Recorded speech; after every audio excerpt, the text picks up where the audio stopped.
নমস্কাৰ মোৰ নাম জোৰত কব নেহা বড়ো এনেকে কৰক নাই হৈছে হ'ব এনে কৰক নাই ইউটিউবত দিম না হ্যাঁ জোৰত ক কি নমস্কাৰ মোৰ নাম শ্ৰী নেহা বড়ো মোৰ মানে ডিঙিৰ বিষ হৈছিল একো খাব পৰা নাছিলোঁ ভাত পানী আৰু পকি গৈছিল মানে ডিঙিটোৱে ভিতৰত খাওয়া নিচিনা পকি গৈছে খাওয়া নিচিনা হয়কে পকি গৈছিল মানে ছাৰৰ তাত গ'লো আৰু ঔষধ পানী কি দিলে আৰু ছাৰে আচ্ছা ঔষধ চিনি নাপায় মানে অৰেঞ্জৰ ঔষধ খাইছিলে ন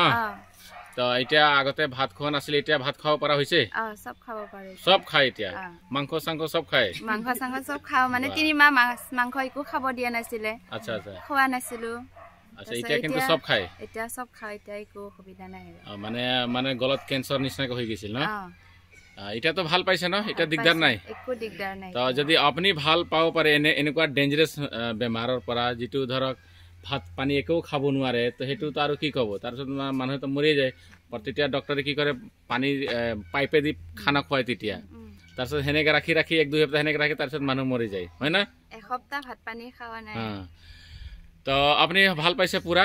তা মানুহক কি কব এতে ভাল পায় ন খালে বেমাৰটো ভাল পায় সবে খালে ন মেডাম অলপ কথা পাতা মেডাম এইটো মেডাম মেডাম আপোনাৰ নাম জনাওকচোন নমস্কাৰ মোৰ নাম শ্ৰী ললিতা বড়ো মোৰ তাৰ মানে ডিঙিত এনেকুৱা বিষ হৈছিলে ডিঙি বিষ হওঁতে ছাৰৰ ওচৰত গ'লো